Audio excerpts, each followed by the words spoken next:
Alors, Camille, je vais te poser une question à laquelle tu auras du mal à répondre. Parce que c'est un peu épineux comme sujet. Mhm. Donc, par avance, désolée, mais nous voulons des réponses. Ah, Euh, ok, on a discuté, etc. Et en fait, le bilan est que ça colle pas, que les deux partenaires ont des envies différentes, qu'ils ont presque même des habitudes différentes. Il y en a un qui va dans ce sens-là, l'autre qui va dans l'autre. Et là, comment on fait? ouais. C'est vrai que c'est la question épineuse. Bah, c'est de voir déjà si dans son couple, on peut avoir cette flexibilité. Ce qui va être important, en fait, les couples aussi qui fonctionnent, c'est des couples qui ont une flexibilité. C'est-à-dire, quand tu disais, il y en a un qui part là dans les envies, l'autre ici, en soi, on peut dire, ça peut apporter une richesse. Mais si on a cette flexibilité-là aussi, si on est plutôt dans la rigidité où moi c'est comme ça et ça reste comme ça, toi c'est comme ça et ça reste comme ça, il y a peu de chances de se retrouver. Après, du coup, dans la flexibilité, ça peut être difficile quand même si on est flexible, c'est une envie qui, on se dit, oh, j'ai pas vraiment envie de ça, quoi. Donc, c'est de se dire, OK, par exemple, madame fait une proposition, et puis madame 2, la partenaire, dit, bah, qu'est-ce qui pourrait en fait l'intéresser? C'est-à-dire, c'est peut-être un ajustement. C'est-à-dire dire, bah ça, c'est pas trop mon truc. Par contre, si on le fait de cette manière-là, peut-être que c'est quelque chose qui m'intéresse. C'est Mm. ça la flexibilité aussi, c'est que vous puissiez créer votre propre recette. Chacun peut faire ses propositions, chacun, chacune, et c'est super. C'est pas forcément dire on va les mettre en action encore une fois, ou on va dire oui à tout, mais c'est de se dire où est-ce qu'on peut se retrouver en faisant notre propre formule de tout ce qu'on a vu dans notre catalogue de découvertes et de voir ce qui peut nous intéresser au moment T. Mm. Sachant que c'est pas parce que ça nous intéresse pas à un moment T que ça nous intéressera pas peut-être dans quelques années. Ça se trouve 10 ans plus tard. Ah, tu te souviens, tu m'avais parlé de ça, bah là j'ai vraiment envie, je me sens prête, j'ai envie d'explorer. Oui, on peut planter des graines, absolument. Exactement. Planter des graines, pareil, laisser le temps au temps. Pareil, le temps au temps, ça se trouve à la fin, ça sera vraiment, bah non, ça me disait rien et c'est OK aussi, quoi. Ouais. Donc, Donc, je sais pas si ça répond entièrement à la question. Euh, c'est en tout cas d'avoir cette flexibilité. Et donc, je disais, oui, ça, c'est quand même un élément important. C'est-à-dire, si on se retrouve là dans les couples où vraiment il y a les envies différentes, il n'y a pas du tout de flexibilité, chacun est dans son camp, chacun dit c'est moi qui ai raison, etc. mm, Désolée, mais je peux rien faire. c'est ça. Il n'y a pas, il y a pas de, il y a pas de réponse directe. L'idée, c'est vraiment de trouver un entre-deux.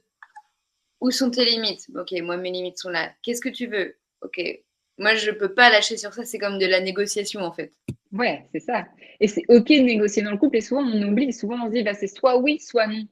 Mais non, comme tout, en fait, comme ouais, si on prend de la négociation dans le business ou au sein du travail, vous n'êtes pas obligé de dire oui ou vous n'êtes pas obligé de dire non. Vous négociez et donc vous essayez de trouver un terrain d'entente entre les deux. Et ça peut prendre du temps. Et c'est OK, quoi. Pour qu'à la fin, que ça soit juste et bon pour les deux personnes, quoi, qui négocient. Mais c'est vrai qu'on a cette habitude-là dans le couple de oui ou de non. Là, il y a pas longtemps, enfin, je sors justement, je sors d'une formation sur la thérapie de couple. Euh, et en fait, il y a un truc qu'on nous apprend pas du tout, c'est que c'est pas grave s'il y a des situations sur lesquelles on n'est pas d'accord.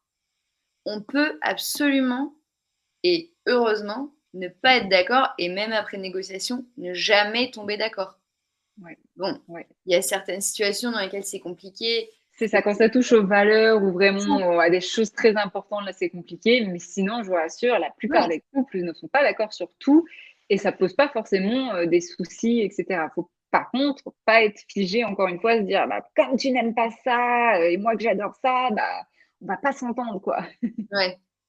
C'est de se dire aussi qu'on est deux personnes différentes avec des passés différents, des envies différentes. Et c'est ça aussi qui doit créer, c'est ça qui crée aussi ce mystère-là aussi. C'est pas se dire, bah, mon partenaire ou ma partenaire, elle doit être comme moi, quoi. Elle doit aimer les mêmes choses que moi. Je l'ai quitté parce qu'il aimait pas le vin et que moi, c'est ma passion. Voilà. Ou alors, bah, ça, faut le savoir dès le début et du coup, faire des meilleurs choix. Voilà, débrouillez-vous. C'était le conseil de Camille Bataillon. Non, mais j'essaie vraiment de faire de la prévention aussi là-dessus. C'est-à-dire que, bah, il y a des fois, j'ai envie de dire, mais fallait y penser avant aussi, avant de se mettre en couple, ce qui était important pour vous vraiment. Et des fois, il y a certaines personnes qui pareil, on se met en couple mécaniquement. Parce qu'on a peur d'être seul, parce que c'est ce que la société attend de nous, parce que j'ai 35 ans, parce que ci, parce que là, Ouais. sans se poser les questions sur, en fait, quel est ma partenaire, alors pas idéal dans le sens où avec des valeurs communes, des choses qui sont importantes pour moi pour qu'on évolue, etc. Mais ça, souvent, on ne prend pas le temps de se poser, on entre directement en relation et c'est au bout de quelques mois, quelques années, on se dit, bah merde, en fait, comment je fais? On n'a pas du tout les mêmes valeurs, les mêmes envies. C'est vrai. C'est vrai que ça, c'est quelque chose qu'on. Enfin, moi, en tout cas, j'ai l'impression de le voir de plus en plus. Quand on se rapproche de la trentaine, on a l'impression qu'il y a des gens qui courent, enfin, qui se disent, bon, ok, si ça avait été quelqu'un il y a 5 6 ans, ça aurait été cool de se voir 6 mois, un an.